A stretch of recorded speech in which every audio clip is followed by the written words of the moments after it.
Hello and welcome to the Super High Yield Anesthesia Podcast, the second edition. This is your host, Scott, the anesthesia resident. Coming to you live from Kenny's and Bowei's apartment. Again, this is Scott with the Super High Yield Anesthesia Podcast. And again, I have my distinguished guests, my co-residents, Doctors Kenneth Nguyen and Dr. Bowei Su.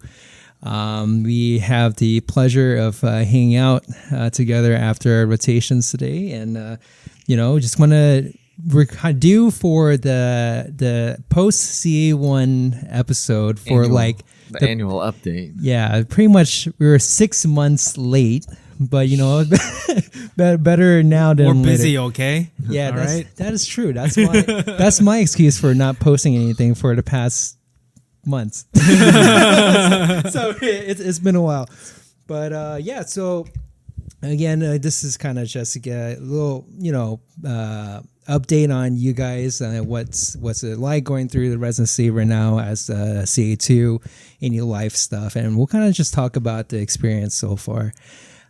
Speaking of, let's go ahead and get started here. First one is going to be life updates. So pretty exciting things in the past year or so. I guess we'll start with Kenny.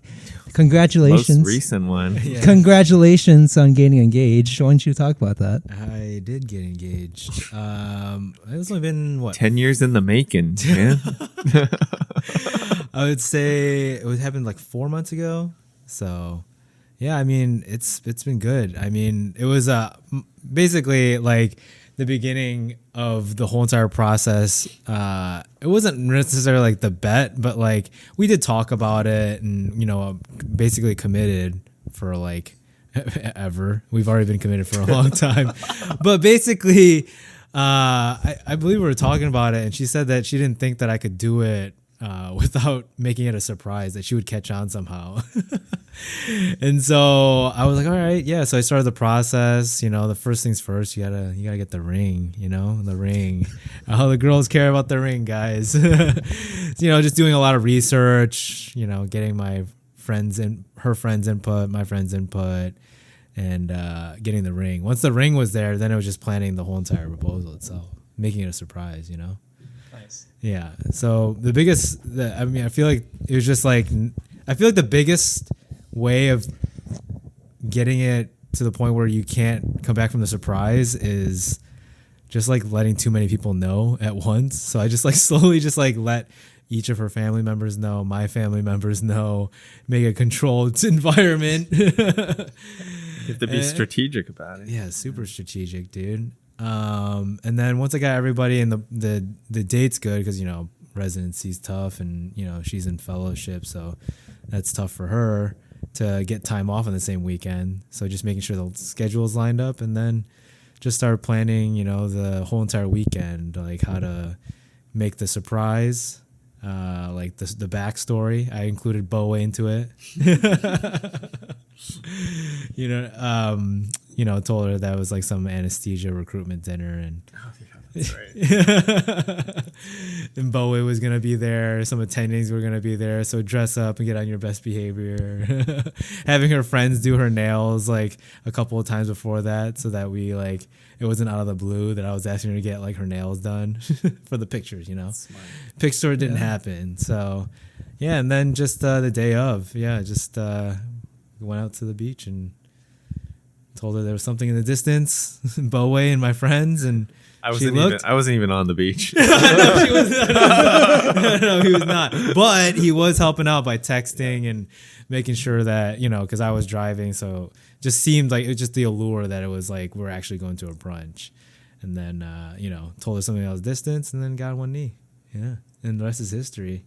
That's nice dinner afterwards, and it was good. That's very impressive, man. That's like a very long-term strategy. Dude, the craziest thing was one of the things was the ring shop that I was getting the ring at, recommendations through some friends. They were not too far away from her apartment. So when I would come to go visit her and hang out, like trying to like navigate my story, just be like, hey, like I got to do some errands and like go to a ring shop and not tell her that, turn off the location, boys, in the most good way possible for good intentions. Leave the phone at home. Yeah. Yeah. And so that was the hardest part, actually, I think, was just like trying to like, customize the ring and go back and forth between the jewelers and pay for the ring and everything, like without her really like catching it. And then hiding the ring, dude, Did you put it into like your boxer drawer?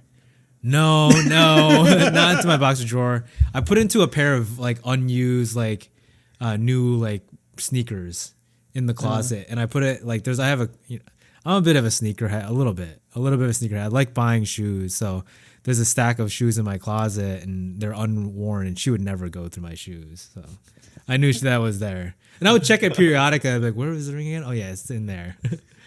I got freaked out though. I think I had the box, because you have the cardboard box, and then you actually have like the case that the ring comes in. And I think like I was showing some people before, and I took out the ring and I left the cardboard box in the shoe box with the shoe in it. And so then when I went to go and I put the ring somewhere else, I think I just left it on the counter. And for some reason, I just went straight for the shoe box just to check it was there, opened it up, and then opened up the cardboard box for the ring was in, and it wasn't in there. And I literally like for like a good 5 minutes was having a panic attack. And then I realized that it was just like on my shelf in the corner. It was just like, God. I hid it for myself. I would lose my mind too. Yeah, dude. It was like close to the date too. It wasn't like, it was like weeks before. I was like, oh, I have some time to look for it. But even then, like, even if I had time to look for it, I still would freak out. I was like, did my cat eat it or something like that? Leo would do that.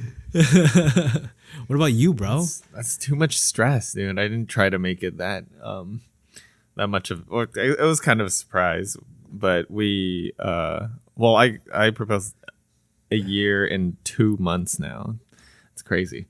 But we already picked out the ring together because I didn't want to bother with get my stress. Yeah, I didn't want to bother with making something that she possibly might not like for the rest of her life. So I just had her design her own ring, basically, and then I just swiped the card. It's the hard part. Nice. Blank check. Yeah. Get the biggest rock you can find. No, it can't be too big. It's got to be proportional to the finger, because otherwise it's gonna look like comically oversized, like a ring pop. Yeah, dude, exactly. Dude, exactly. Yeah, there's so many other things. I feel like when all the people who are buying rings for their significant others, like, I feel like, in my opinion, I think clarity is the most important one. No. 4 C's, dude. Yeah, 4 C's, yeah, but clarity out of all of them. Like, it doesn't matter how big the ring is or how heavy the ring is. The color, like, yeah, of course, you want it to be, like, clear, like, white as possible. We don't care about the last C, dude. Cost. Guys do, but girls don't. If you that ring, even if it's small, I feel like if it has the clarity and it shines, it's like doesn't matter. Yeah. It's like sparkles from across the room. Doesn't matter. But anyways, yeah. I interrupted your story. But yeah, so we bought the ring together, and then I think 3 months later, we went overseas on a trip to Barcelona, and I had told my I'm not that great at planning surprises, because obviously the first hint was I was on a call with my high school friends, and they were asking about how I was going to propose, and I was like, oh yeah, I want to probably somewhere private, probably somewhere overseas, while Kelsey was sitting right next to me. She knew. I had my AirPods in, but she, I think, got the context. Damn, dude. The opposite of a surprise. Yeah. The Bowei doesn't care. Cough, cough, hint, hint. Wink, wink. But yeah, so my plan was doing it overseas in Barcelona with, because we were flying over with 2 of her friends.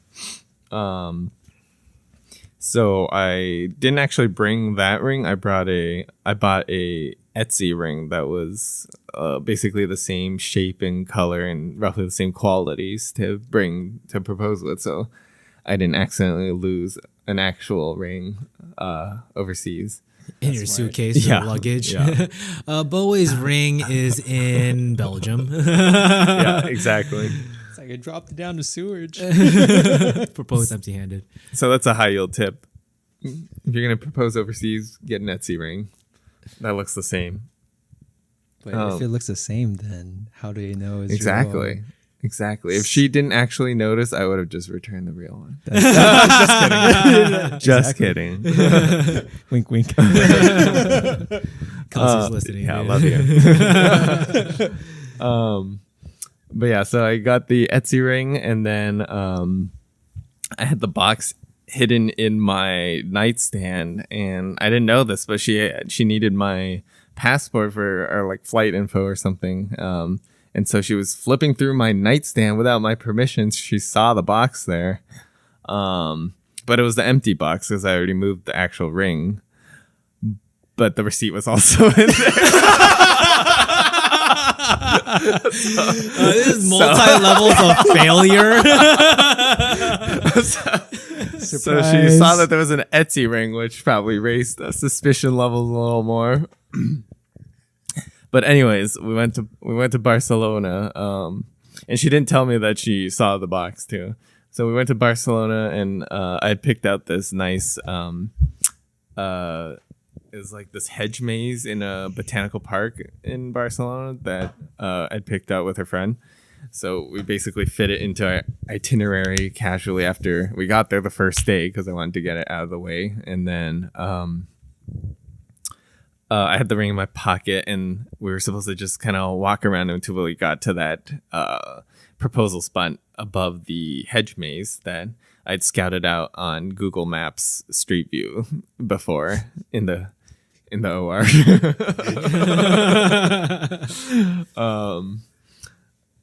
So when I got there, our friend helped to kind of throw her off because. Kelsey brought up that she had seen this ring box to her friend who was kind of helping me plan out this whole proposal, and our friend was like, "What? He didn't tell me about this box." I'm kind of offended actually because he knows that I'm your best friend and I wanted a part in planning this proposal, so that's actually kind of offensive. And then Kelsey was like. Oh, yeah, that's right. That's true. I guess he's not proposing then. Oh, she bought it. Yeah, and then I proposed 10 minutes later. Surprise! So it kind of worked. Surprise, dude. I mean, so I guess it was a kind of surprise. Yeah, exactly. She knew it was gonna happen, just not like exactly when. Yeah. So they like went down to the hedge maze and took some pictures, and they're like, "Oh, now it's your guys' turn to take some pictures down there." And I'm like, "Okay." And I got down there and I kind of got cold feet. So we just took pictures and walked back up. And my friend was like, what are you doing? Go back. So I had to make up another reason to go back down. And then I actually did it. Yeah. Well, I guess you had the freedom of her kind of like knowing it's coming. Yeah, exactly.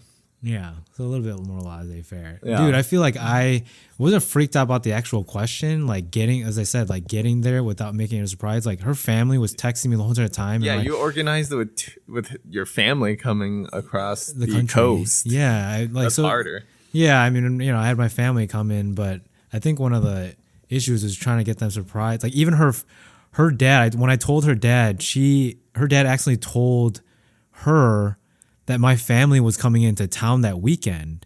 Oh, that's right. And so like when I basically talked to her the night before, she kept telling me that she knew that there was going to be a surprise. And I didn't know at the time that she had talked to her dad. And so apparently her mom was like, hey, at the dinner that she found out, she was like, what are you talking about? Kenny would tell me if like his family was coming in. And her mom was like, just like, don't listen to your dad. Your dad's like having a memory lapse. Like they're not coming.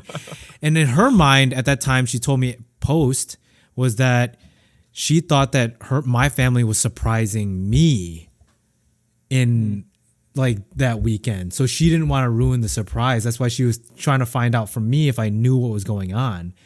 And so like, and then eventually she just like let up on the gas pedal. She's like, oh, like maybe he actually doesn't know what's going on. So like, it must be like a surprise for him. So she just stopped talking about it. That's hilarious. And then, Reverse psychology. Reverse psychology. I was so scared because I was like, I got a photographer, all that stuff like that. I was like, is her face going to look surprised when I was like, I remember being like, hey, if you want to think it's something, go ahead. But I'm honestly, there's nothing going on. We're just going to a brunch tomorrow with our, the attendings and stuff. And she was like, oh, okay. And I'm like, in my mind, I'm like, oh my God, like, what if the photos come out? And she's just like, I told you I knew. Like, like, instead of like that genuine surprise on the photos. Flat face. Yeah. It's like, this is what you got me? Yeah, is this from Etsy? But I feel like, I don't know about you, but I feel like one of those things is like, if you tell people or people find out that you propose and you guys are engaged, it's so funny, the reaction between like single people and like people in relationships. Like single people, they have no like, if like they're curious and whatever, in my opinion, from my anecdotal experience. But then when you talk to people who are like in relationships but not married yet, it's always like, I don't know, but I feel like always the girl being like looking at the guy or them like people Jeff looking at their. Sorry, Jeff. Jeff's our co-resident, by the way. Pressure's on, buddy. But like people are just like, like, oh man, like now the pressure's on, because we're at that, I guess, that pinnacle age. Yeah. Like 30 is kind of like, I don't know. Like I feel like out of my friend groups, I think I'm the last ones to get married. I think mine's it's all happening right now, really. Yeah. I'm like right in the middle of it. Same, actually. I think I'm on a little bit later end. I get, but that's like yeah, that's fair. I'm at the latter end. Oh. Yeah. I don't know if it's because we're in medicine that just kind of happens. Everything gets pushed back like 10 years. Yeah, dude. Like your whole entire life gets pushed back 10 years. On pause for 10 years. Yeah, I mean, we're still doing it. Yeah. It's still on pause. Life is still on pause, dude. Wait, just before we move on, I just have a curious question. Like, how did you know what size ring to get Viv? Because like you hid it from her the entire time. So like, how do you know? Like the actual like around the finger size. Yeah, the band, the ring size, stuff. Band size. So like maybe like 6 months prior, maybe almost a year prior to the proposal, like, again, we talked about it. So it'd just be one of those things where if we were walking in a mall or like even like a stand on the street, I would go to it with her and look around. And if there was a ring, I'd say, is that cool? Like, that looks cool. And so she would try on a ring. It wasn't necessarily an engagement ring. It would just be one of those decorative, any rings. Sure.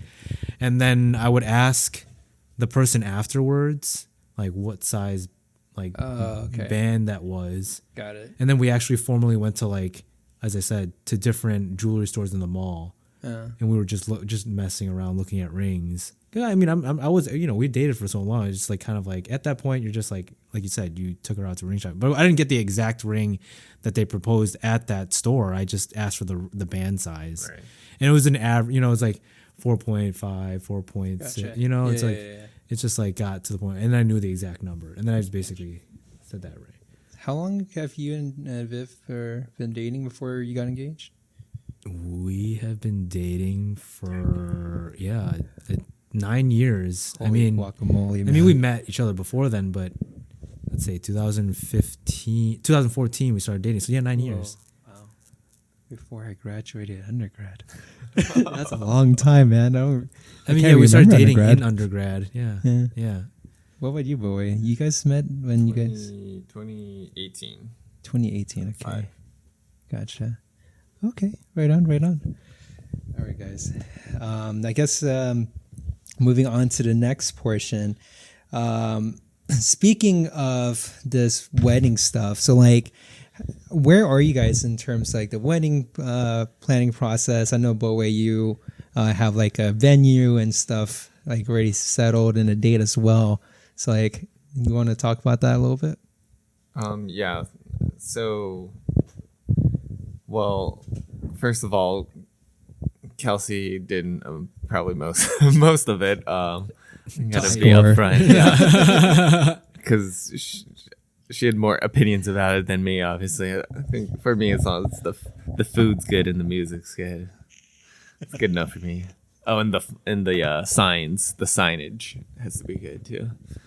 Signage? Yeah, What do you mean signage? like the welcome signs and all that. Oh, that looks nice. Yeah. Oh, okay, that's fair. I mean, basically decoration. Yeah.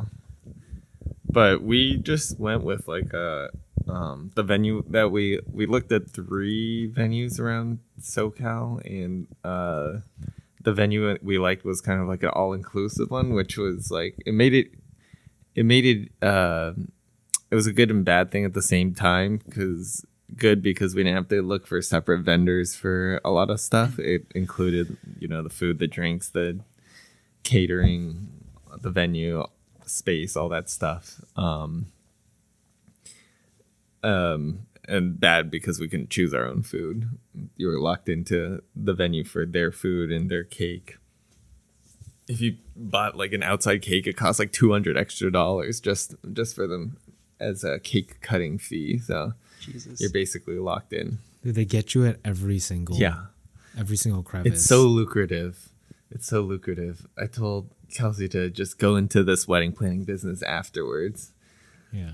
The thing is, we're fighting for like the post-COVID weddings. You know what I mean? There were so many people that pushed back. There were people that got married during COVID, but I feel like a lot of people who 3 years of just built like, hey, up. like I just want to wait till everyone can come, Yeah. and then now like everyone they know the demand is so high, they don't care. Which Yeah. Yeah. It's- I The guess costs are it's like that. going up like 10, their 20% every year too. It's crazy.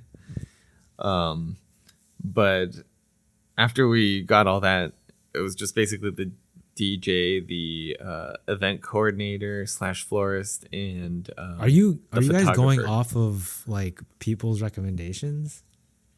Again, this is all Kelsey. She just found like, I don't know, she just found recommendations from like the event planner would have like recommendations for florists or photographers and all that, and then she just kind of went from profile to profile and then found the people that she wanted, and I just said okay, Nice. put more money in. Dude, saving for it on a resident salary is probably the worst part. Yeah, that's what I was that's a thinking, big like- challenge. It's a big challenge. Like trying to like this like you're trying to like get the wedding of your dreams because of prolonged waiting for your happiness and whatnot, and then you realize like, oh, I may not be able to afford this. It's slow parts. I mean, we're gonna work through it and get what we need, but always having to think about the budget is always kind of like the worst part about it, in my opinion. Just like, hey, question yourself: is this worth it or not? Yeah. Do we need this at our wedding? Are we happy with just like having this? And what do we prioritize? So people would just start prioritizing one thing after another. Like, hey, I have to have like this flower set or whatever, or I have to have these people come, and it's dude, invite list. I don't envy anyone out there who's making a wedding invitation list, because It's a lot of cutting. yeah, dude. When people initially talk to me and they're like telling me about, oh, I made list A, B, and C, and I was like, oh, really? I feel like everyone would just be like A, and then some people would be B, and then I realized, oh, maybe with the amount of people I'm having, I might actually have a C list. Don't be offended. And I think at the end of the day, like I'm a personal belief that if you're offended that you were invited to a wedding, like. I don't even care at this point. It ends up just being like more money that you end up spending anyways, because you pay to be there, and then you realize the cost that goes into your seat too. So yeah, that's why I don't mind. Personal. Yeah, I mean, whoever they invite, that maybe that's the people that are most important to them at this moment in time, and that have maybe like, I don't know, that help their relationship continue during difficult times, especially when you're in residency. Like some of my friends are getting married in residency. Like, those people are the ones that are taking care of you. That's true. That's why I think, like, we can talk about it later, but your co-residents are, like, in my opinion, the make or break. You'll never know that to all you med students. You'll never know who exactly your co-residents are, but I feel like a co-resident can make co-residents can make or break your experience at your hospital. And I realized that even like that's why when you go to like all these, and we'll talk about it later as well, but you go to all these residency recruitment dinners, like it's so important to know who you're working with, who your boss is, because they're gonna be with you day in and day out. Yeah. And if you get annoyed at work, you can only come home kind of annoyed. Yeah, it's sometimes hard to like separate work and life, especially when you come home. You're like, man, that day sucked because so and so did, Yeah, no, for sure. But yeah, I mean, I don't envy anyone who's making this wedding list. We're only in the beginning. Bowei is much farther than I am. Let's all put that out there. Bowei. Well, you're still in the middle of nailing down your venue, right? Yeah, basically, we basically have our list. It's just our wedding is so far out from now that even most of the places that we're looking at like aren't even scheduling anything that year. Oh yeah, you're doing it basically around our class's graduation. Yeah. So. All right, and you guys gonna do an Indian wedding because Karen's wedding was awesome. 3-day multiple event. Yeah, dude. Like you guys too gonna intense. I don't know ride how in you on a did it. horse. Gonna carry like a saber with you and stuff, man. The only thing I'm taking away from the Indian wedding is that we need to have that drummer guy on the dance floor. Oh yeah, that guy was. That was sick. It's like, I don't know what it's called, like the Punjabi style drummer. Man, that guy, he was awesome, man. Yeah, he was good. He was actually playing with the modern music. Yeah, that was no, playing, exactly. if you didn't It was notice. great. It's kind of cool. Yeah. Kind of cool. Yeah. I mean, I don't know if I'm gonna have that many performers at my wedding. The only performers are gonna be Can't afford that. for me. I'm the expensive, performer. They're calling my name. Okay. I was gonna say, if you guys have a promo video, I expect myself to be on it twice at least. Promo video. We'll probably do video. I mean, Yeah.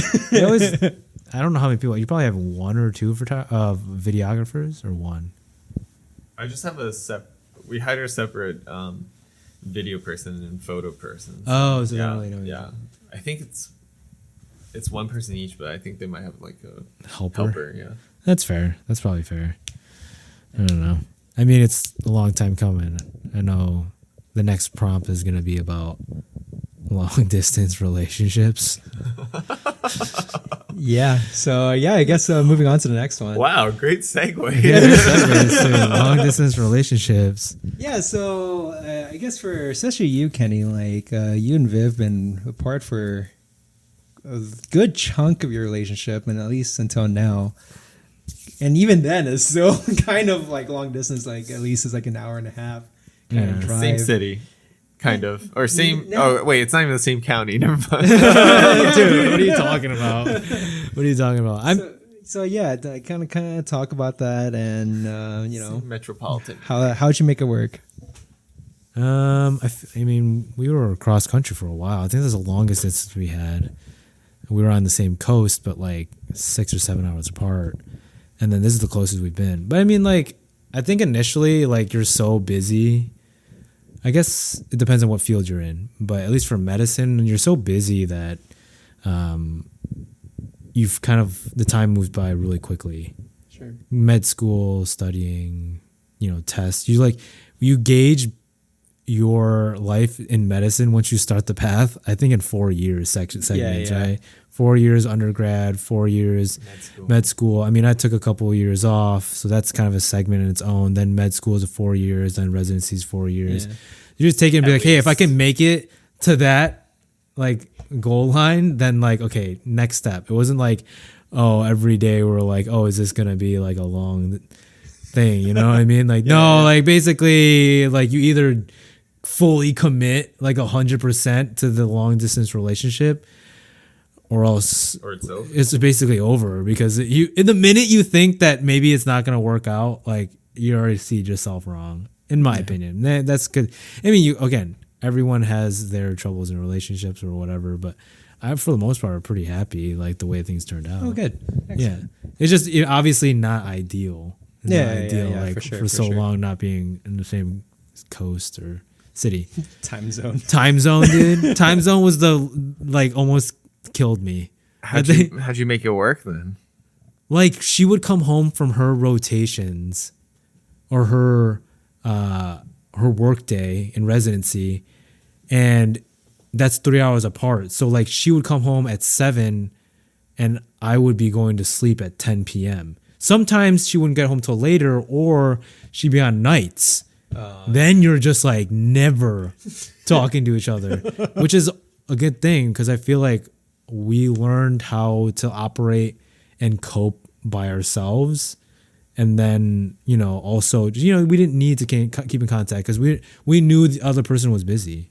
I see. Not like as codependent, I guess. Yeah, not codependent in the best way, as in like we just learned to operate like and do things without worrying that the other person was fine, every second day. Because if you did, then also your work suffers or studying suffers, which again, that also happens in relationships. It's more work, but I don't know. So that's how I kind of got through it. Basically, communicate. I would say if I had to say 3 things that got me through it was like 1, communication all the time. 2, being okay with no communication. That's number 2. And 3, I think like we also prioritize like our vacations to visit each other. Like that's how you knew like she's spending her vacation visiting me and vice versa. Right. So you knew the person, how much they were like, oh, I could easily just go on a cruise, or I could go on like Cancun. I could go to Europe with my co-residents and my med school buddies. But no, I want to visit you because I haven't seen you in a long time. So like, gotcha. Those 3 things, like making sure like you understand each other. So nice. Yeah, that's how a long distance relationship works, I think. I mean, it seems to work for you guys. So hopefully, other people out there can. I mean, I feel like I think it's harder. I think done than said. The other important thing is to have that end goal. Yeah. In mind of like when, obviously the long distance can't be indefinite, right? And so you have to have that end goal in mind of when you can end the long distance part and make it. Oh yeah. Yeah, but you know how hard that is to do with residency. Exactly. For people who and especially if you continue on with fellowship. I mean, for those who are not in medicine, you guys have to know that we don't have a choice, and sometimes where we go, and vice versa. For those who are in medicine, you definitely understand like we don't have a choice. Like, I mean, we do if you are good and you study hard, but like if you're the top of your class, fine, you maybe have more choice. But for the most part, I think people don't really have by the algorithm. Yeah, the all-knowing Big Daddy match. Big Daddy match. The Matrix. Pretty much, man. Like our lives are Matrix. determined by freaking computers. I mean, yeah, exactly. We're just insane. plugged into the system, dude. Plugged into the system. I told people that like you are going to Ohio. nothing wrong with Ohio, people. Nothing wrong with Ohio. But if you're not from Ohio, it can be a bit of a shock.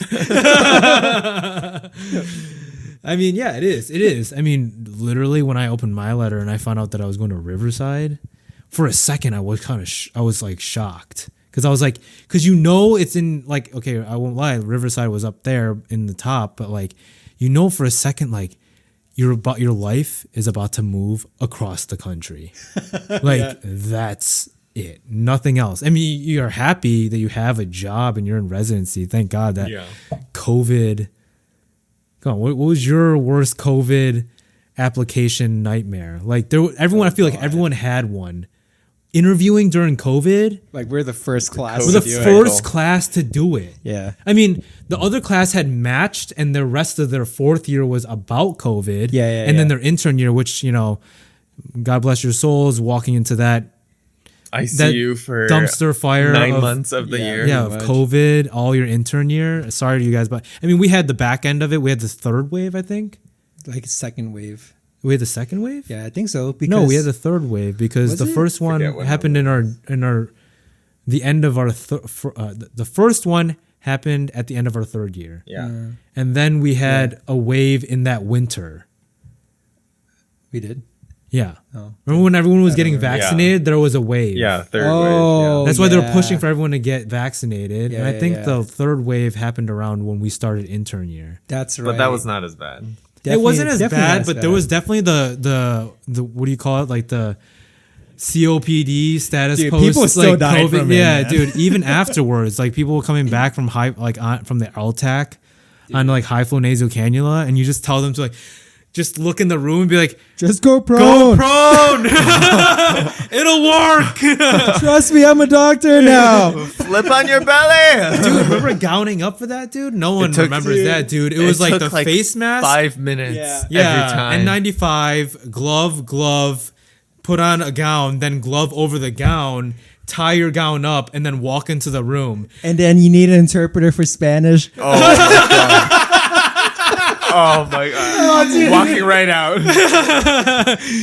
I'm not going to put around on this one. Dude, intern year, dude, it was so crazy. Remember when we had to like, we were on anesthesia for like intern year and we had to consent patients? Oh, We had to run to everyone's room and consent them in Spanish and be in the Especially the gown. And COVID. as soon as you saw like, like the little no. table outside the patient's room, like, again, The PPE table. Yeah. it is worth saying we did work through it. So Yeah. I know it wasn't favorable, but we got that experience. Yeah. We're not phased by like something like that. Problemas a respirar. That's more advanced than the door. Okay. Yeah, I mean we did what we had to, but yeah. Anyways, that was definitely not. That was the COVID during application cycle, and then trying to get across the country was like, yeah. Yeah, I moved a whole hour. It was pretty crazy. Life changing.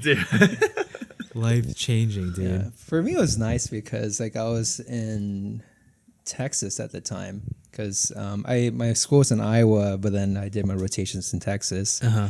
So then like the goal was always go home because like I traveled everywhere for med school, and it's like, you know what? I think I like California the best. I'm home to California, not home to Iowa. No, I don't want to go home to Iowa. Nothing wrong with Iowa. It's just not for me, man. I can't deal with like Love the corn. the ice and the corn. Just 10, 15 minutes any direction in Des Moines cornfields. I can't relate. But it gotta be sweet, dude. Like opening up that letter and just seeing like California. It's like 1 inch closer to home, It's like not only that, but the fact that I match anesthesia because like halfway through I only had like 5 interviews for anesthesia or something. So then like I panicked and then I backup applied internal medicine. I did too. Yeah. Well, I applied to both from the beginning. Okay, yeah. I scrambled an application like 2 months out after ERAS was open. So then like it was I was like desperate times, man. I remember actually coming out of internal medicine interview, and then it was like the January 6th, like insurrection. I'm like, oh, is that like is that real? Whoa. Yeah, so that was interesting. I mean, that year is crazy for anesthesia applicants, or especially DO applicants, because it was like a 50% match rate. I think that year, and like 50% for DOs and like 70% for MDs, if I remember correctly. Well, I think like it just gotten worse since then, but at that time when we didn't like the DO schools don't have the hospital systems, home hospital connection. Yeah. Like to all you MD counterparts, you guys work hard, but one of those things is having a department that you could go to. Like DO For schools guidance, don't have the we don't have a department of anesthesia at our hospital. Yeah. That's just like not a thing. It's mostly family medicine, internal medicine, maybe. And, you could get it, but you had to go out of your way to a different hospital system It's all up and to you. prove yourself to an MD like chair or a department, right? I don't know. That was me. I was like the whole entire time I was like freaking out that I have no in anywhere. Yeah. Like if you had a home institution, you could at least like rely. Maybe I get in there. We can add in my list. They'll give you an interview. Yeah. They see our application. They're just like, oh, Who's this random guy? what's this school? Like where is this from? Where's this guy from? And And especially over Zoom, I couldn't shake someone's hand. I feel like for me, interviews should be really in person. And I get it. We had COVID and now it's become a thing where it's an online interview. But there is something about shaking someone's hand, seeing it in person.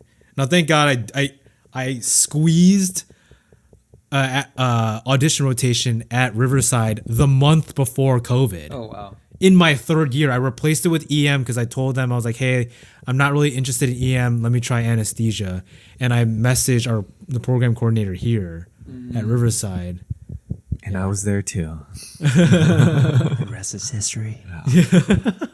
This is a true love story here. Yeah. Started in that audition rotation. Oh, yeah. I forgot. Yeah. Bowei was on my audition rotation with me. And then the month we left was when COVID happened. Well, I remember during that month, we had the news of that one plane that landed. Plane from like China that got diverted to the Air Force Base and landed near our hospital for isolation.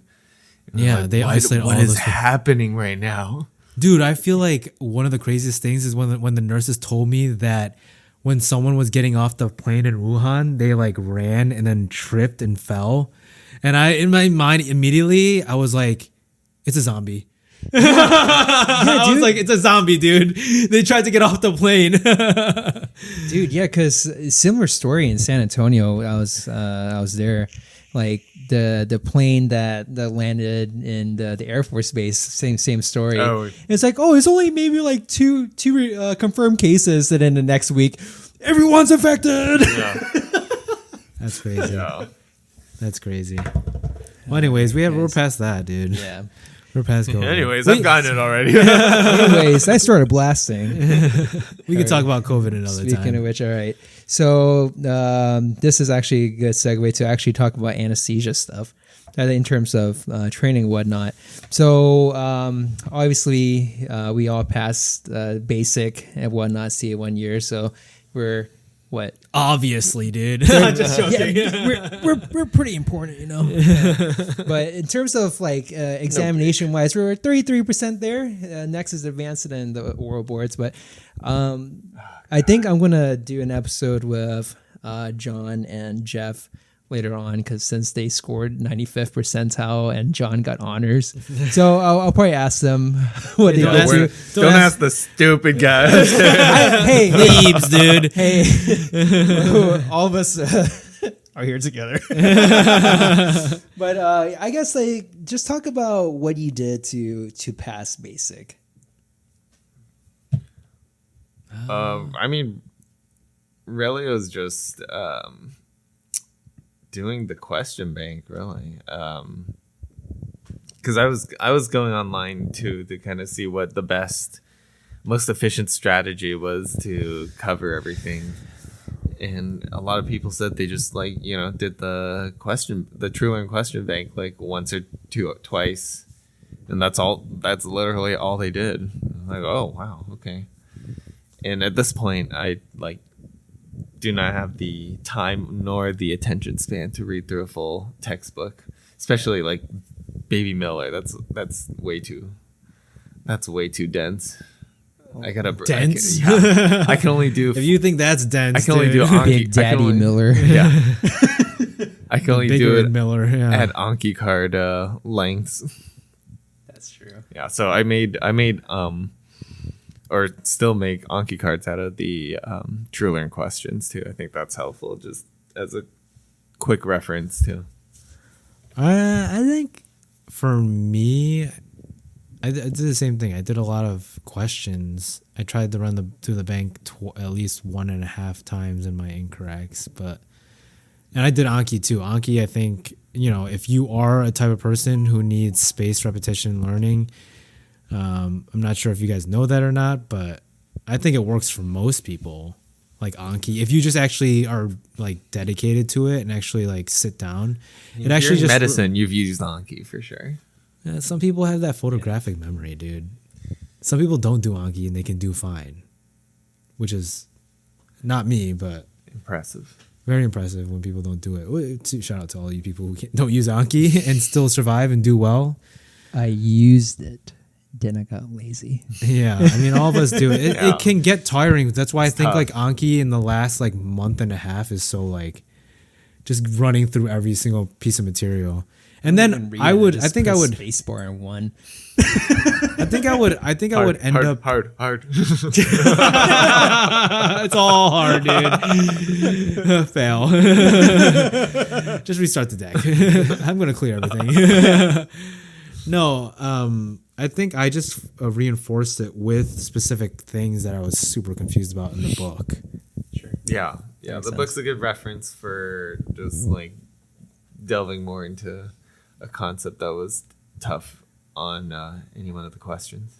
And it helps when you actually, throughout the year, if you can add like an actual objective or I guess in subjective memory of something associated, you know, like when your first time you deal with someone who's on like a lot of steroids and preoperatively. Oh yeah.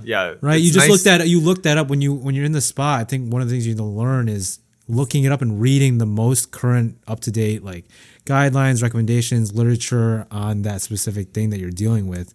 And it just sticks in your mind better. Hey, like I remember this, you know, You had a patient with it. yeah, to patient with it. So then you know what you should do in that next step. Doing that without up to date. Yeah, dude. Yeah. Up to date all the time, dude. I mean, up to date I think is a little dense sometimes. I think personally whoever's at up to date, if you're listening, you guys need to Sponsor us. maybe sponsor us if you guys want, but give us free memberships at least. Plugging Yeah, you guys. because I've been dumb for the past 3 years. No, but even just like up to date, I think they should reorganize their interface. I think it's very difficult to I think my top one outside of up to date has to be Stat Pearls. That's true. Stat Pearls. Oh, yeah, that's it can be like edited by people, but I think you have to verify. They have to verify who you are. That's vetted. Like they vet people who update it. I think. I don't know, but I find it hard to believe because they add a lot of references in there and it's very succinct. You know what I mean? What's the disease in summary? You know, pathophysiology, epidemiology, treatment, consequences, you know, and the links at the bottom. For sure. I mean, that's how I study it at least. Again, and then everything I always added to my Anki card list. I think Anki is easy also for just keeping a profile of what you know. You can just like search it up later with all like the pictures and stuff. Yeah, that's mainly what I use it for. Nice. What about you, Scott? Pretty much. I mean, I started with doing True Learn and Anki, and then I just realized I take way too long making the cards. So then I was just like, you know what? I'm just going to keep doing these questions and hopefully something sticks. I mean, supposedly even the act of making the card is. I don't know, helping man. you. Copying and pasting sometimes. Oh, okay. It's like, I don't know. But yeah, it's like definitely if I had the time, that's how I learned in med school for sure. But yeah, definitely True Learn. I was kind of scared at first because reading people's comments on Reddit or something, it's like, oh yeah, True Learn, it's not going to be enough anymore, blah, blah, blah. I'm like, dude, it's totally enough. It's like, that's all you need, man. Yeah. IT to me, or I guess basic was a little bit different, but it just felt like a pop quiz of random anesthesia facts. That's true. Surprise, bro. Yeah. I mean, I think, like you said, you just need to get through the questions, but it'll definitely get you a decent score. Yeah. Definitely a decent score. So do your questions, folks. Yeah, pretty much. At least, like, I don't think it's going to make you a better anesthesiologist. Like, it can obviously improve your fund knowledge, but like, you know, being able to answer it's three separate from three answer real. choices is not the same as managing a critically ill patient, you know. Patients deciding what would you choose, A, B, or C? A, B, or C. A, B, C. Just imagine in the OR. I pick B. I pick B. Like, dude, what are you talking about? Do it. Do the thing. Yeah. All right. So we got past basic, and now we finished CA-1 year. So did you think that CA-1 year was like easier, harder, or just about as you expected? You want to go first, Bowei? I don't know. I mean, I think it's kind of it's expected and it's hard, but you're still surprised at how hard it is. Right? It's a very humbling experience, in my opinion. Yeah. Every time you think you are, on cruise control, like one thing can just mess up your whole day. Yeah. You know what I mean? Yeah. You're on cruise control, and all of a sudden, now your pulse ox is not reading. Pulse ox is not reading. Now you're behind on some tasks you need to do in the OR. Yeah. Right? Just like reparalyzing. You missed that one time where you not saying that. Listen. Hold on. To all my patients, I'm good. I'm just saying. You know what I mean? It just. Let's actually just edit that last 10 seconds. No. What I'm just saying, it just puts you in a rush now, right? You're always like rushing to the next step. Like, hey, like I gotta do this. I gotta do this. So I think it's just a humbling experience, and you always learn something new every single time. Every single time. Yeah, that's true. How to become more efficient. It just feels like it just feels like the theme is every time you feel like you're getting almost good at something, something else comes up and just like, Now you got to figure it out. Yeah. On the spot. Sets you back to square one. Yeah. Lots of trial by fire. Well, yeah, so basically it's as you expected. I think you didn't expect the surprises, right? Well, yeah. Obviously. Expect the unexpected. That's rule number 1, Bowei. You don't know what you don't know. No, I mean, I overall, I thought it was harder than I expected. And I'm not saying that because I was cocky before, because I was super scared going into CA-1 year. Yeah. I just didn't realize even when you're applying to anesthesia and then you do intern year, and even if you get some anesthesia perspective, I don't think you fully know anesthesia at all. Yeah. And I was so humbled by that. Like every day, like every time someone told me something, I would be like, oh my God, like didn't even think about that. It's like something new, like you said. And that made it hard because I was like trying to always adjust. You know what I realized compared to other specialties, and maybe I'm assuming things about other specialties compared to anesthesia, but anesthesia is the one field is where you're like by yourself. You're not really overseeing like a junior in a room. You know what I mean? Does that make sense? Like internal medicine, you have 2 people under you, like they can write notes. You have a team. It's all team-based. Team-based. Like surgery, you have people who do specific roles while you operate, which is, you're by yourself too. But at least in anesthesia, you're sitting by yourself a lot. Yeah. A lot. And I also didn't expect that. Sometimes it was just like 8 hours a day in a neuro case. Just by yourself. And you'll see the attending for like maybe 30 minutes. Yeah. And it depends on who, but sometimes surgeons don't even want to talk to you, or they're not including you in the conversation. So you just sit. And then people wonder why we're on our phones. Because nursing staff is doing stuff and they're talking to other nurses. It's not like we're like anesthesia staff always walking into anesthesia. I mean, I guess I do. You guys know me on my breaks. I always walk into your guys' rooms. Hey, what you guys doing? Kenny, aren't you off today? Oh shoot, your patient's blood pressure is low. Okay, see ya. You want to replace that Tylenol? You got some air bubbles in here, buddy. Bro, get out.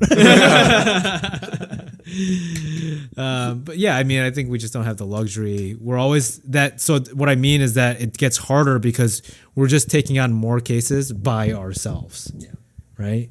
Yeah. We're not managing which we do. We run the PR. As you become a senior, you run the board and you manage people and juniors and whatnot. And I get that's difficult, but I think the difficulty of CA-1 year was just doing everything yourself. I think it's because you don't have. You kind of have like the attending to show you the ropes, kind of, but mostly you develop your own style based off of like what you can glean from the attendings and your seniors, but they're not there the whole time. The rest of the parts you just kind of cobble together yourself, basically. Yeah. So then, like, what you learn from seniors and attendings are the main components, and you're the duct tape that holds it together. Yeah, kind of. Yeah, kind of. I think I underestimated just like dealing with a lot of personalities. Yeah. Anesthesia is a team sport in the fact that you're part of the perioperative team. Right. But like as an anesthesia, no, not always. You're gonna have like a couple of anesthesia providers, you know. Yeah. Like surgery, like they got the resident, they got maybe a junior and a senior, then they got a attending, they got a surgical tech, sometimes two, and most of the time, like their nurses are setting their stuff up. Yeah. You know, we got our anesthesia techs, but we can't tell them to draw our meds. Yeah. Yeah, I guess it forced us to be more efficient. Yeah, like definitely. Don't listen to the next part pharmacy, but like drawing your meds beforehand. Wait, so how? This is a question I'm always curious about. When you guys line up your meds, where are you putting your meds?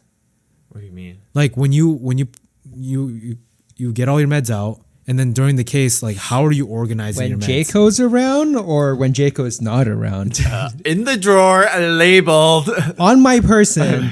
No, I mean in a secure location. no, You're not getting me today, I'm just saying Jacob. no, the organization of it, as in like on the table. Like how does it? Do you put your impressors like horizontal, vertical? Like how are you making it easy for yourself? I just lined my emergency drugs, basically like my uppers and downers up on the vent table, the clean table, because it's just the closest thing to reach. You don't have to like turn all the way around to grab it in an actual emergency. So I just have that lined up from like least to most potent. What phenylephrine, Okay. norepi, vaso-epi. Yeah, that's true. Whatever. Stairway to heaven Yeah. pushes, yeah. Oh yeah, for sure. I mean, I think after you guys do cardiac, when you guys do cardiac, that's when you realize what's the best setup for you, because the cardiac is so intensive. There's so many medications that you're keeping track of. I remember just getting in the grind of it, like setting up all the meds. Yeah. It's actually kind of cathartic. You're just like doing work. Like you know what you need to do. You got to set it all up Got it. for the induction process. And everyone has their own, but Yeah. you know what I It's mean? generally the same setup every time. Yeah, I generally say I have like my all my downers in the right side of my setup, all my uppers in the back right of my setup, all my induction meters are in the front left, and then all of my miscellaneous meds that don't have anything to do with emergency or induction in the far left. I'm kind of the opposite. Oh, So like for me, uppers on the left side, separated by induction stuff. So like probe, rock, and just opioids at the bottom.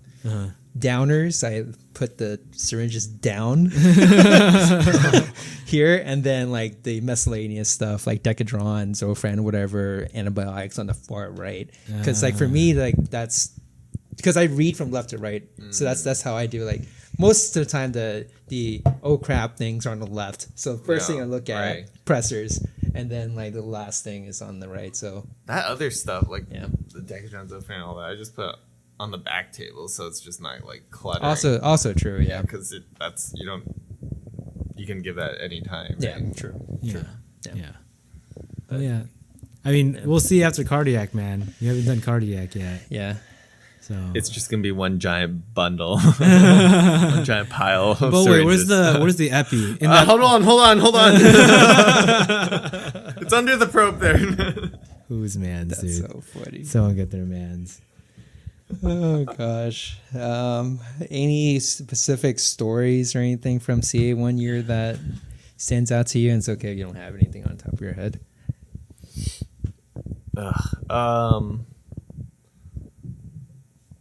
Beach think chair. the- Beach chair. Oh my god, Beach the chair central line? Jesus Christ. Beach chair central line, dude. Okay, so whenever you guys do Terrible. this is a pearl here. Whenever you guys do a beach chair shoulder ortho case, definitely always have more than one IV. Dude. Okay.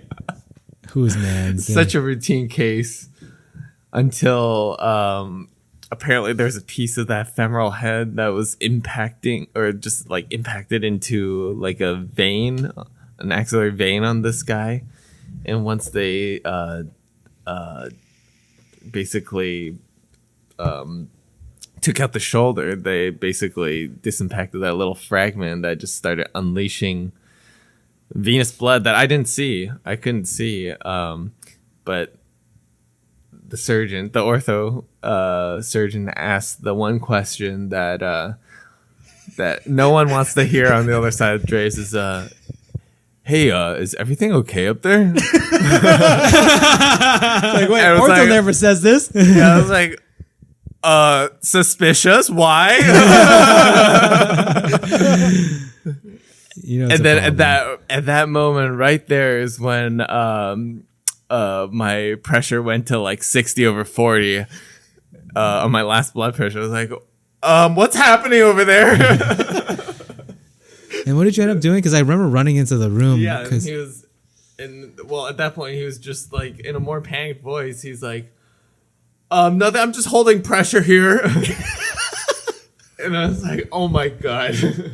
Yeah. So we basically, I called the senior, the attending in, and we basically had to start some IVs and start an art line, central line, while the guy was in beach chair. So I had to come around to the side and try to get it on his wrist, which we couldn't end up getting because of the awkward position. Because we were under the drapes too the whole time, and they were still trying to continue with the surgery while we were doing this.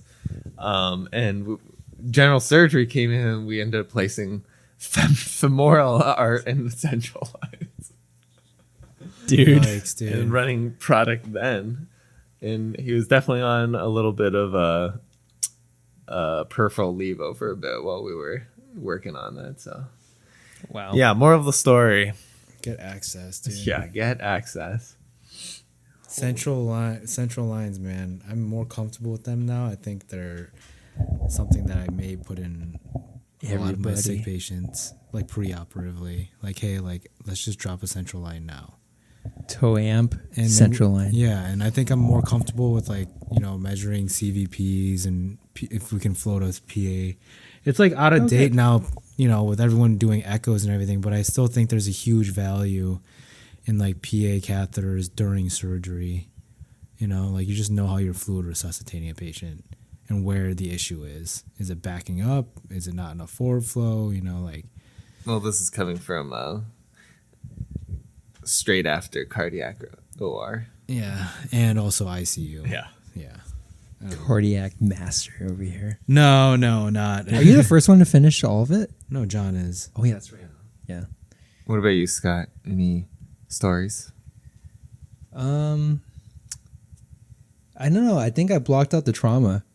Literally, like the actual traumas that happened in the OR? Or are you Also- talking about the also trauma that. from... Both. Both of those. Yeah. I don't know. I think it's just, these black cloud days where it was like me, Mina, Dr. Bowei. Like we were Team Black Hurricane on the 24. We worked for all 24 hours. It's just like X-laps, traumas, like emergent, like gyne stuff. They're bleeding everywhere. I forgot to turn off the blood thing so that my OR turned Kool-Aid. Oh, backed up. Get back to, that kind of stuff, like can't on top of my head remember any particular stories, but think mine... I thought Kenny was the black clown. I'm like a dark Stormy gray. Stormy Gray. It wasn't until recently that I started light up a little bit. So I have No, I noticed. yeah, I have no complaints now. Speaking of which... Meanwhile, Kenny. No, I mean, I think mine got to be like that CO2 embolism. Oh yeah. Has to be. Most like went from like 0 with to the- 100. With the what's it called? During... The liver puncture. Yeah. Or basically, I don't, not totally confirmed, but basically like inserting the trocar and insufflating and immediately having like some sort of decompensation. It could have been due to like a lot of things, but yeah, like we're most likely is that's what happened. But not Venus, but CO2 embolism was very freaky. I would say just seeing it in real time, being like, hey, that's my pulse ox is 40. That doesn't look right. And so I mess around with the pulse ox. That's real. Within like less than a second, you just realize it's on his finger and it's lighting up. It's real. And then dude, wild. And then basically just calling anesthesia stat to the room, and then basically hyperventilating the patient like immediately, stopping. I think stopping surgery, blah blah blah, this and that. But I think it's all about just recognizing it. It's always not knowing what to do, but if you can recognize it and then, especially cover yourself, give yourself enough time to think about what's going on. Buying yourself time. Buying yourself some time. Especially the CA-1. Yeah, dude. Because you're seeing all this probably for the first time in your life. Yeah. Like if I knew that like retrospectively, and that's why I tell all like people who are starting anesthesia, in the next couple of years, whether you're an intern going to CA-1 year or you're going to anesthesia residency, just paying attention, like to every single thing, because you're gonna see it the first time. It's like just the gut feeling, like, wait, this doesn't feel right. Yeah, it's like a disturbance in the force. Yeah, spidey senses. I forgot. I forget if I mentioned it on here before, but remember I had that one MH case too. Oh yeah. A month into CA-1 year.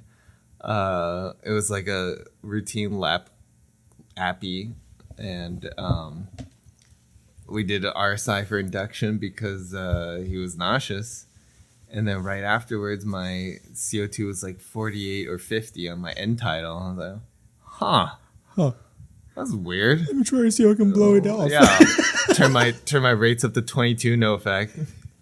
And like, he's pretty tachycardic. I haven't really done anything. All he did was put a trocar in, and then put the nasal temp probe in. And I was like, 30.5. That's pretty high. Like, this guy's pretty septic for an appy. And then we changed it to the nasopharyngeal temp. It was still the same. Like, I'm gonna call somebody. I called the senior. It was Viet at the time. I called him. I was like, Viet, I think I might have MH. He's like, what's the? I told him all the findings. Yeah, the findings. Like, oh my god, I think you're right. We gotta bring in the dantrolene. So we actually ended up pushing Ryanodex, and then we did the whole MH procedure, and we even called the hotline too to make sure we were doing everything. Impressive. But yeah, I think the key to that was just like that first spidey sense of like, something's off. Can you imagine those other guys on the other side of the MH line? They're just sitting around waiting for like, MH. They're like, holy shit, this is the first call in 4 months. They're playing fucking like Super Smash Bros, dude. Oh my god, MH. All right, get ready. Turn it down. Hello. I wonder if there's like for their preparation, like people will just their preceptors will just call them at a whim and just go through the whole entire thing, just to test them to see what their responses are. Pop quiz. Pop quiz, dude. But yeah, I don't know. I think all of us have had pretty bad. Some of you just don't remember. I just remembered one. Like, speaking of Viet, so we were on nights or something like that. We had like a emergent crane come in. Patient wasn't intubated or anything, so came up. He had like 2 IVs. So then Viet was pushing meds. I was intubating, and then as soon as we started like induction, like Viet's like, I think this IV's blown. Okay, I'm gonna try the next one. Oh, this one's blown too. so then his 2 only IVs, this guy was a hard stick too, was blown halfway through induction. So it's like some unknown amount of probe and some unknown amount of rock was in. Oh, I've had and that we happen had before. 0 IVs. So then okay, we're going to mass conduction this guy. So then, How big was this guy? he was huge, dude. He was like Jesus. 6 foot, like 250 pounds or something. Yeah, that is the right move. I mean, So then, like, we don't know how much the probe got in. So then, like, we mass conduction this guy, and then like, we think he's down. I'm like, okay, cool, we're going to try it. And then I try to like put the blade. Like, we had a glide scope, try to put it in, but it was still kind of rigid. And it kind of, I mean, I just inch my way in. And then I saw it, and like, okay, I'm just gonna go for it. It's like somehow got the intubation, and right after that, put him in the vent, and like all three of us got it on each limb trying to get like an IV, and then eventually after like another 3-4 minutes, Viet got like an IV, which was like, okay, we're gonna keep going here, and then we had to rotate the bed because it's an emergent crania, right? Oh God. And then guess what happens pulled when out. the tube pulled out. Oh, not the IV, the tube. It's yeah. So first it was a tube. So then she just like give me the glide scope. So she intubated 180 degrees like away from the vent. Like I was on that side. So she did that, and then we taped the crap out of that IV, and to try to get an A line, and then the IV blew out again. So then we had to do a central line in the groin. That's I would have gone straight to central line. Yeah. I would have I would have been like, listen, we're not messing around. Give me the central line kit. So I'll drop it really fast. yeah. So in retrospect, that's probably what we should have done like out of the get go. But No, I mean not out of the get go, but as soon as you got one IV, just start working on a central line because I think if he's a hard stick, there's no wasting. yeah, no, exactly. So That's then not what you have done at that time, Kenny. That's pre-cardiac. yeah. But then that was kind of funny because like me and Vid I think we're at the point where we were just blocking out the trauma and we were just laughing the entire time. But anyway, so okay, that was my story. Okay, sorry. In next one, we're going to move on since we've been doing this for a little bit now. I guess in retrospect, if you can go back in time and tell yourself something, what would it be? Like advice or just like anything? To a year ago? Yeah, like when you first started CA-1 Year. Oh. Now, Like now. right now, Okay. yeah. To myself? I think that in the moment you're kind of stressed out about making sure you're doing everything efficiently, that you get to a point where sometimes you can not skip steps, but just like you're just moving too quickly. I was moving too quickly in my CA-1 year. Like literally. I should have just calmed down. Like if I could tell myself, hey, just like take a step back and just calm down, do things at your own pace. Don't worry about the rush of everything, all like the surgical rush, and like making sure that you're doing exactly what the patient needs and reading up on it and making sure you're very, very well prepared.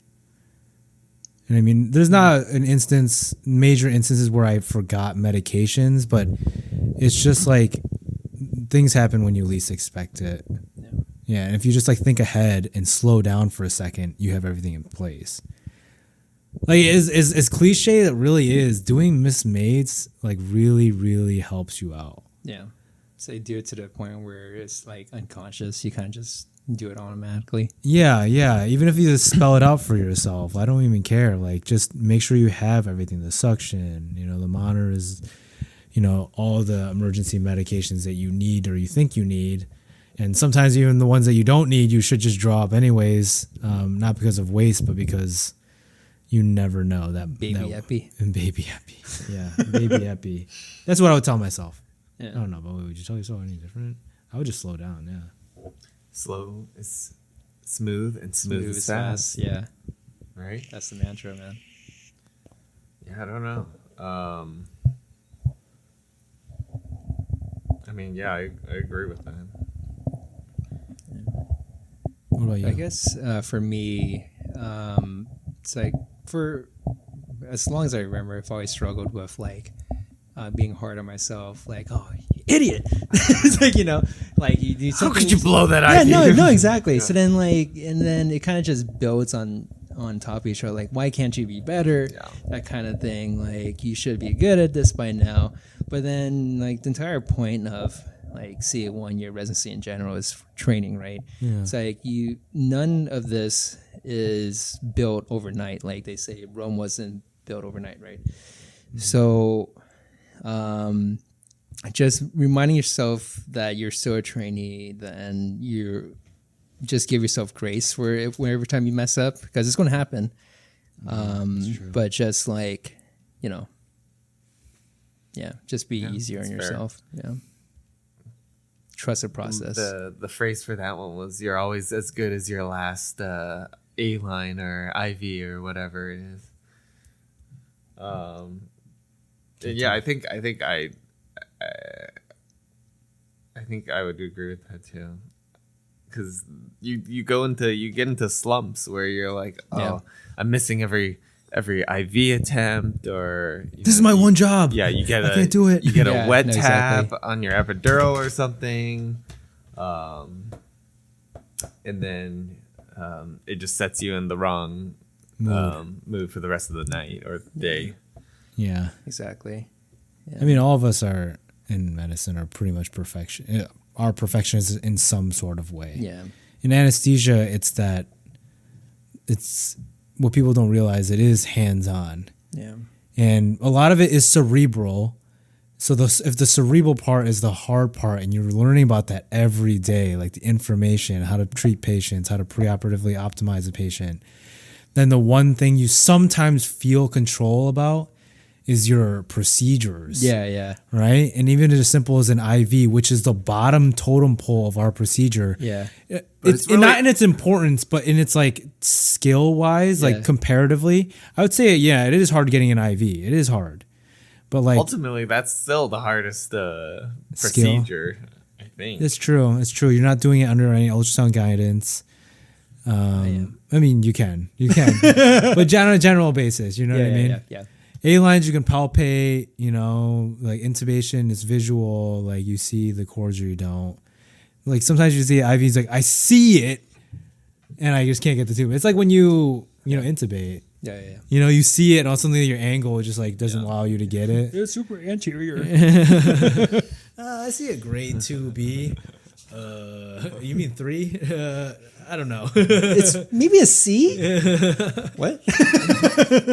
Yeah, so I think that was probably. I mean, that's the advice that Yeah. I think we had for each other, or at least for ourselves. Yeah, and I guess it goes to like our SRNA counterparts too, because I have a friend that's starting her second year.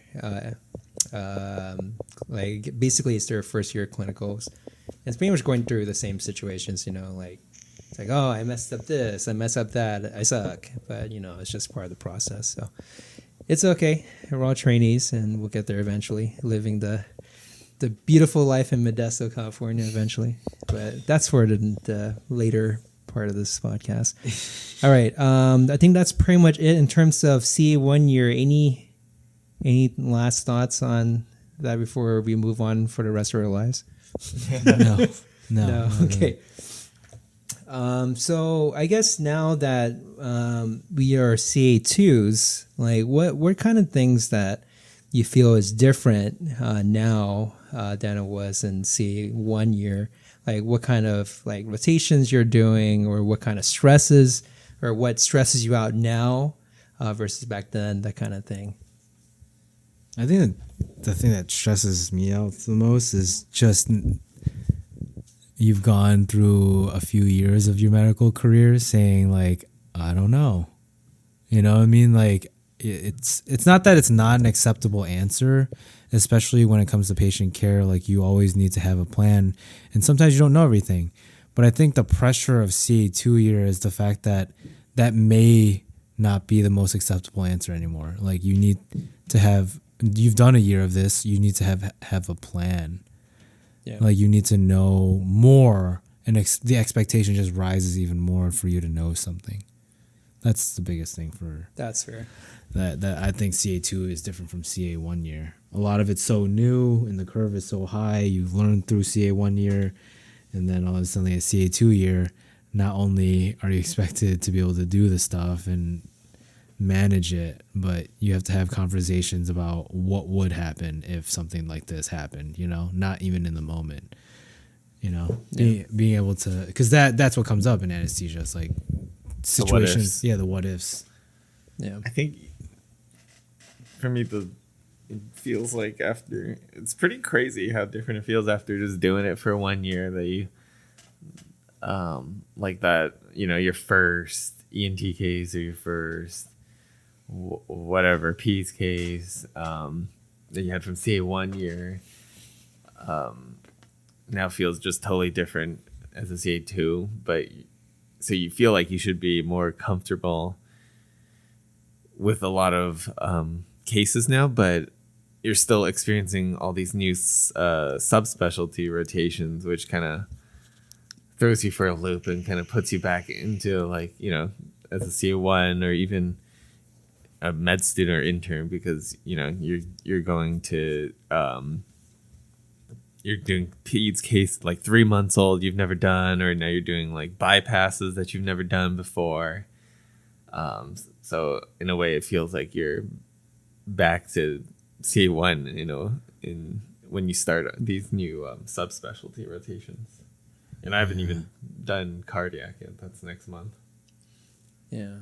It's like the bread and butter stuff is now actually bread and butter. Yeah. Like we can do that, no problem. But for me, since I was the last summer class to go, doing like the senior duties, like board running, just managing people in general, that's new. It's a different kind of stress than inside the OR kind of stress. It's more of like moving parts kind of thing. Yeah. Like you want to gamble how many rooms you're going to run at 5 o'clock. You want to go? Like, do you think you're going to go down to 1 by 7? So, psych trauma. Yeah, no, exactly. And it throws you off and it gets pretty stressful. And then you're dealing with surgeons, you're dealing with nurses, you're dealing with your own residents, attendings, etc. Well, that's almost like usually like a CA3 level stress. That's true. Yeah. And like you guys were saying, like we started doing more difficult cases. So like at our institution, probably the hardest are like VATs, T-cars, AAA repairs, that kind of stuff. So then like we're doing that now. So again, like doing it for the first time is kind of scary, but I feel like it's nice. Like I got to the point where I felt like a big fish in a small pond. Yeah. So like I feel like anything that goes through our hospital I can handle. Yeah. But I know that I'm gonna be humbled like crazy when I start like cardiac and ICU. So That's fair. I'm just gonna enjoy it now while my self-esteem is at a decent level. Yeah, I mean, but there is something to be said about like building on those core like skills early on. When you're not doing like the crazy new specialties, like keep building on the stuff that you already know. Yeah. Exactamundo. So speaking of cardiac and ICU, like we are all out on our visiting rotation, like out rotation. I have it easy this past month because I was on acute pain chronic, which I don't even know I can intubate anymore, but but I'm okay with that. But you know what? We'll see. So what are like the challenges that you guys faced as like a visiting resident, like at a new institution and that kind of stuff? I think adjusting to the new hospital system, what the culture is, the new attendings, the EMR, all their preferences. Yeah, so I think that's the biggest adjustment doing house, which is good because that's how work's going to be. Yeah. I don't know. I think that's kind of the value in ours is we see different people, we see how different systems work, and just that initial CA2 year was already initial months of CA2 hard enough, adjusting to be a CA2, and then going to a different hospital. You for sure like are like changing completely at different atmospheres, you know? Definitely. It's kind of nice to see. It was kind of nice to see how other kinds of hospital systems work from our own, in terms of like even thinking about where you want to picture yourself working in the future too, because our hospital is more like I feel like a community hospital setting versus like a tertiary center. So that was interesting. But yeah, I think the hardest part is just being there transiently, and then just being there enough to get the hang of things before being like put onto the next rotation or the next hospital. Yeah, it's like intern year in med school all over again. Yeah, just basically rotations. Yeah, switching rotations. Yeah, Yeah. for sure. From going from one rotation to the next, to the next, to the next. Yeah, that's for sure it. Yeah, I think, but it all. But I tried to think about it as that it helped me, because that's the only way. Because sometimes days you're just like, rubbing your head, and you're just standing there, and you're just like, oh, dude, like this could be so much easier if I didn't have to go to a different hospital. Yeah. Like people do care about you, but it just sometimes you're just like, you're so new, right? Yeah, exactly. You're so transient. You're so transient that some people, and it's not anyone's fault. It's Yeah, just, it's just the the nature of it. Yeah, the nature of it. Jinx. For Yeah. sure, the nature of it. I think that's the hardest challenge, other than the obvious the medicine. Sure. Yeah.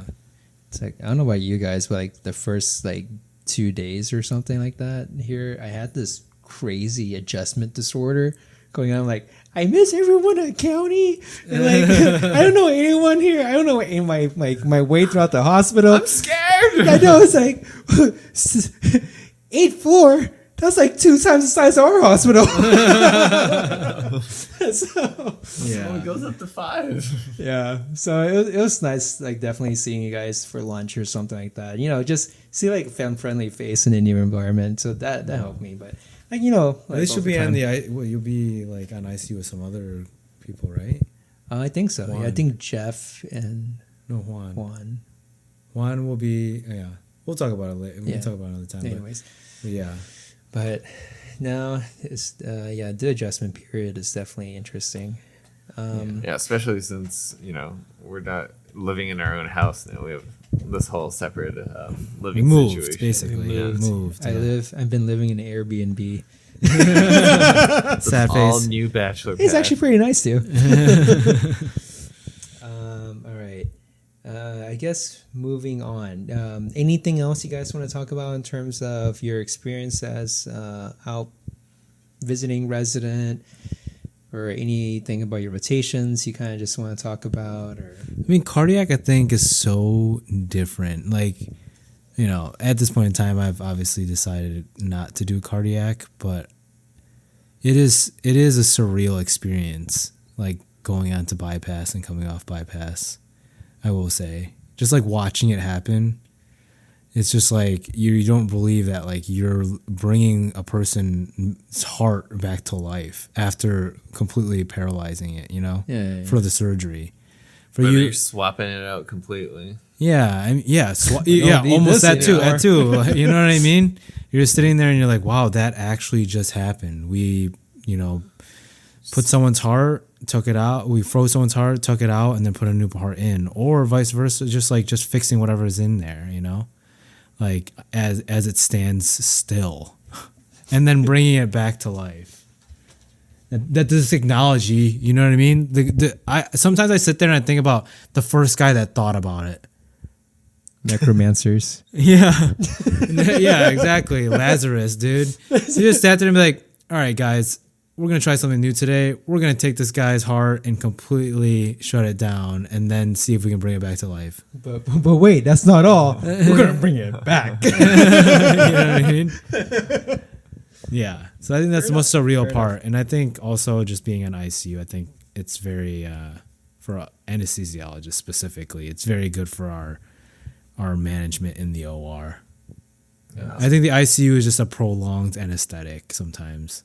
slow, prolonged anesthetic. weaning off people off ionotropes, weaning people off of pressors, things like that. Like, managing like acute issues, heart problems, lung problems, renal problems. Yeah. I hate rounding. Yeah, rounding. I mean, rounding can be the bane of my existence sometimes, but I mean, especially because the rounding with this ICU is relatively painless compared to what it could be. It only takes like it only takes like an hour or two because everything is just so efficient. I love that. yeah. All right, guys. Second and last thing. So we're at the critical junction in which we have to decide to fellowship or nah. Fellowship or not. So, to my knowledge, Kenny, you're wanting to do OB, and Bowei, you want to go. I'm picking the nah. You do the fellowship and make it bank. So, why don't you kind of talk briefly on why you decide to go that particular career path? Whoever wants to start first.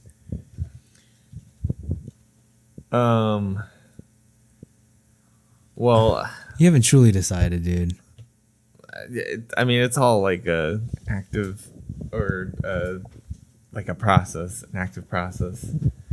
But I mean, I thought about it a lot, and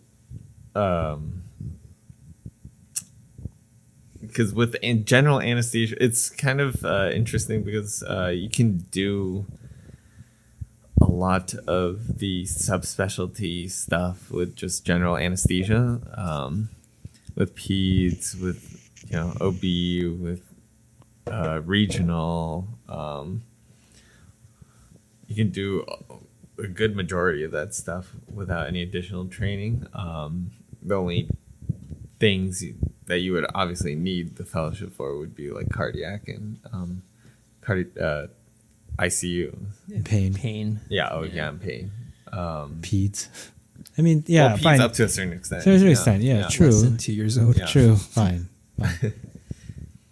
And I just don't think that any of the ones that you need appealed to me enough to want to spend another year to pursue it.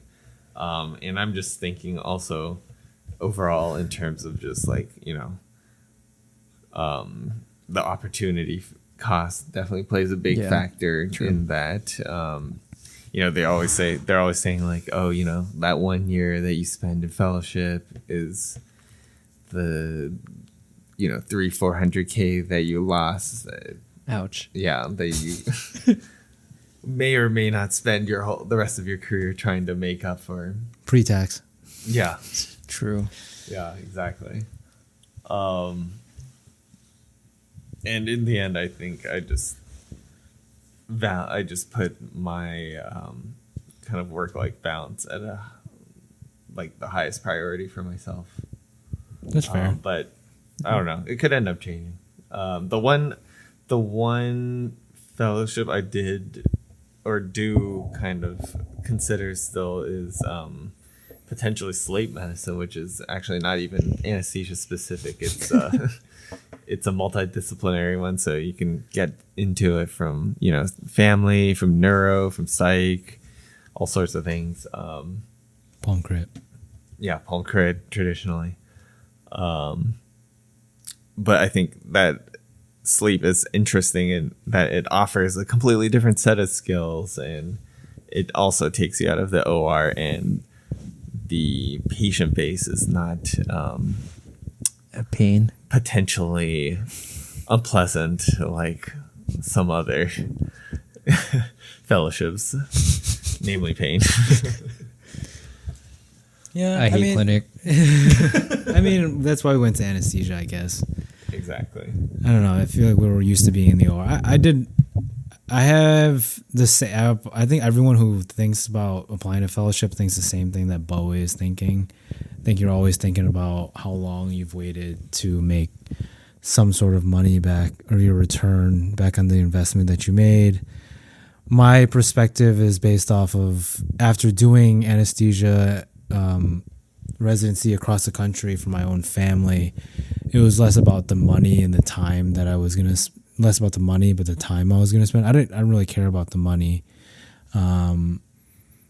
Obviously it would help with all the costs, the wedding and whatnot. But you think about it in terms of like, hey, do I want to spend this much time training again? You have, less, you have more restrictions on your work-life balance during residency and then into fellowship.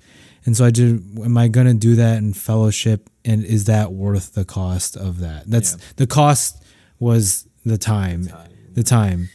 And it's nice for anesthesia because all the fellowships are a year compared to like 2 or 3 or 3 4 for internal medicine. And you just have to. I think the thing that tipped me over into like planning to apply was just, I came at ease with the fact that if I do apply and I don't, match or it ends up not working out, I withdraw my application because of other life events. That's fine with me. At least I tried. That's for me. Yeah. And the only way I would try that is if it's something that I truly liked, and that was obstetrics. Gotcha. And not because, there's always debate. Do you need it? Do you not need it? What is your goals with it? That's a separate story. Yeah. It's just, do you like it? Do you like that field enough to do it for a full year? And that was the one I weighed the most. And for me, I liked it enough that I think you have to ask yourself, if I did it 75% of my work, like, your full-time job, like, are you doing OB? Are you okay with that? I would tell myself I would be actually okay with doing that. Some people would tell themselves I could do cardiac most of the time. Okay, then do cardiac. I could do pain most of the time. Sure, yeah, because you're going to get the anesthesia in every single field, but can you tolerate or do you love that specific field enough just to do it for a year to make it the majority of your practice? Because every culture is different. Some hospitals have like a designated team for things. Exactly. People have, you do regional, you do the most blocks, and you have a specific team. They don't consult the general anesthesiologist sometimes. I mean, depends on where you go, but realistically at big institutions, they'll carve out, everyone has their own section. So again, that's why they say if you want to go into academics, that's probably the best idea. I'm not ruling that out. I do enjoy academics. I do enjoy teaching. And so that's why I want to actually, at the end of my whole thing, do I like it? And do I like teaching it too? Because I think like at the end of the day, like when you do fellowship, you're supposed to like give that knowledge to other people. Yeah, that's actually a really good point. You're an expert in your field, technically, right? Yeah, exactly. You're like a very subspec. So I guess I liked it enough to teach about it and like learn about it every day so I could give some information to the next generation.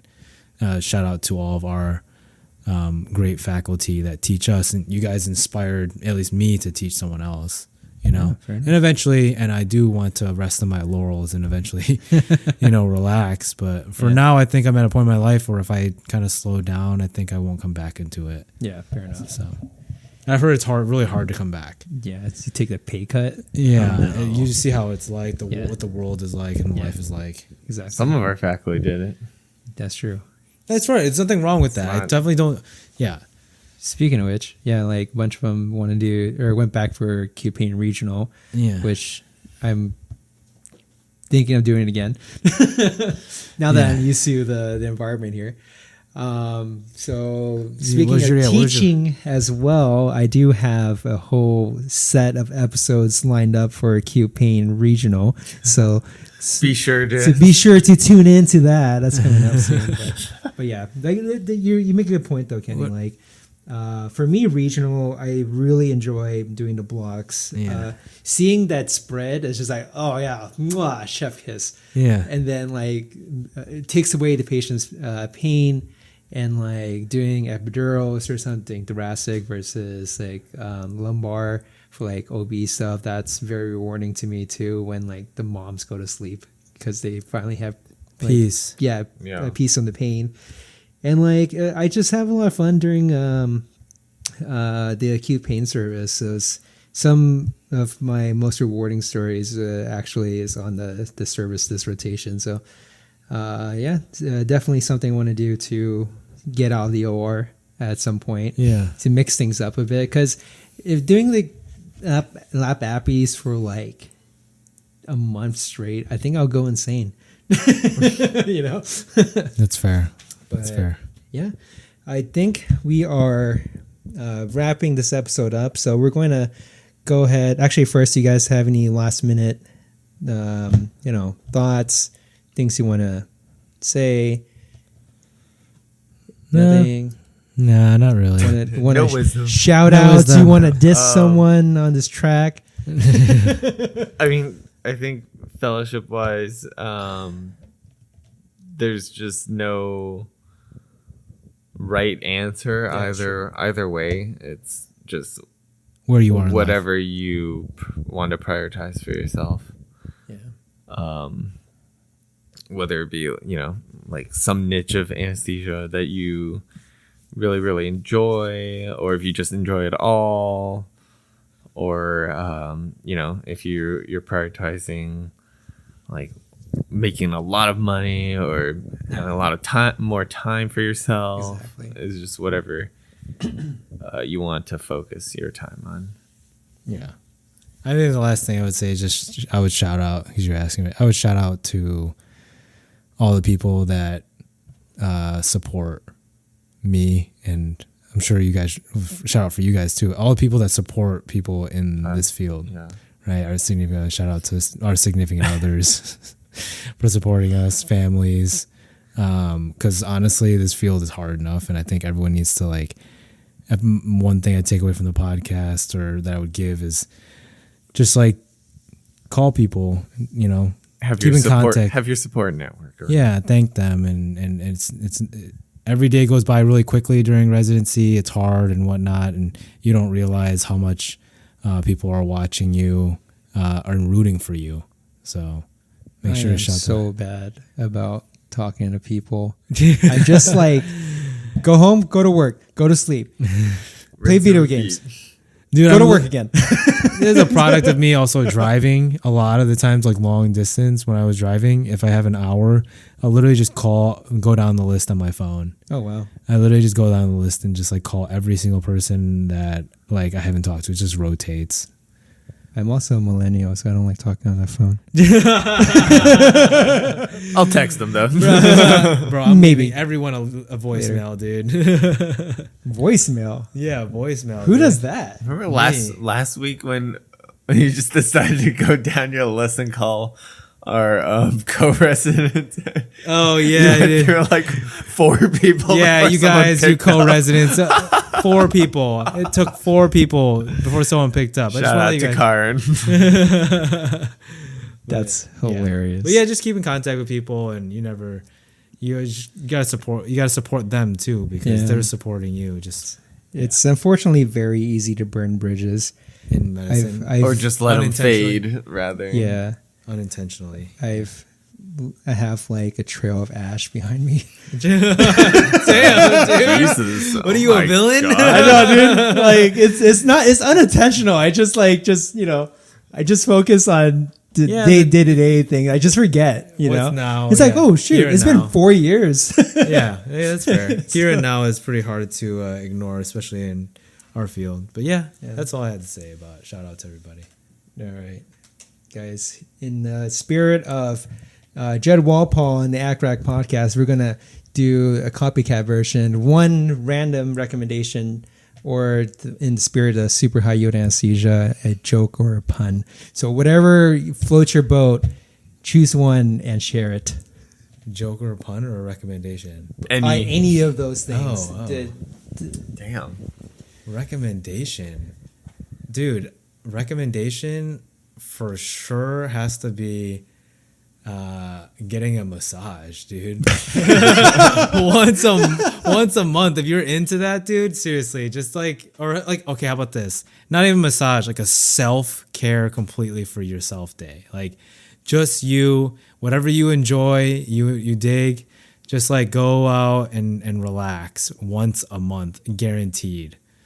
And, it's obviously with all the studying and all the stuff we have to do and paperwork and whatever and stuff for medicine, but one day you should at least offer yourself a month. I think that's actually very, very, very minimal You should be self-caring every day and every week, but just guarantee yourself one day where you just don't think about the hospital, don't think about, all the work or the crazy stuff, wedding planning, whatever, and just like kind of relax. Yeah, fair enough. Go to the beach, play in the snow, ice skate, ski, take a hike, climb, whatever you need to do to take a rest. But your day.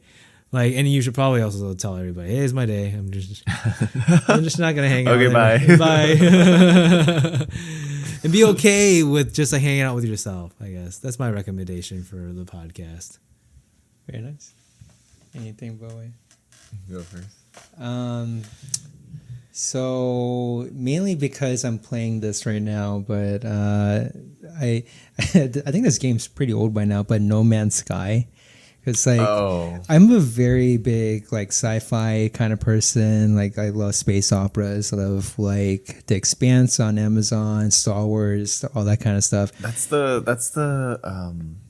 procedurally generated yes space exploration yes game, right? Yeah. So then you explore space stuff. You find new planets.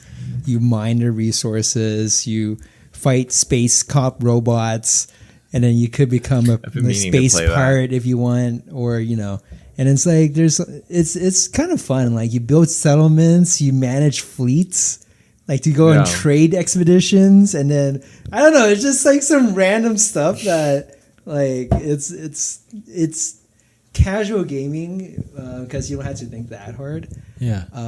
So then you kind of just get enveloped in that world. Yeah. Like. It's like, like here, SpaceX and stuff, it takes so much money to fly in space, but you're in your spacecraft. You know what? I'm going to hop to the next galaxy and just... Is it like Cowboy Bebop? Kind of. Oh, okay. But not... In real life. Yeah. In real life. In video game In video life. game life. Yeah, That's so cool. It's really fun. I've been enjoying it. Bowei, recommendations? I guess should do a food one just because I did like lifestyle. He did I was games. gonna do a music one. Oh, do that. Music ones that music's too. fun too. I guess just shout out to the last concert that I went to go see. It's called Men I Trust, and this is the top Spotify artist of my 2023. So Wrapped, I guess I gotta Wrapped 2023. I gotta shout them out. They're like this dream pop band, I think from Canada, but they're very mellow, but they have this sick ass bass guitars that always just has these like slapping bass lines. Tight. Yeah, great vocalist. I saw them live I think a month ago over at the Wiltern, and that was nice. Wow. Yeah, Men I Trust, check them out. I think my top of 2023 was Yoasobi. It's like a J-pop thing. Yoasobi? How do you spell that? Yoasobi? It's like a bunch of anime intros. Oh, they play the anime intro? Like I'm a huge weeb. Okay? like so, okay, well, we just finished watching that episode. yeah, we actually just watched Jujutsu Kaisen. Yeah. So that is true. We're all in the same boat. I don't know, the internet's not working, but anyways, I think that's it. Anything else, guys? No. See you in a year. Yeah. So, Oh my god. I can't believe then. it's been a year though. No. all right, guys. Thank you for tuning in, and that's it. Have a good night.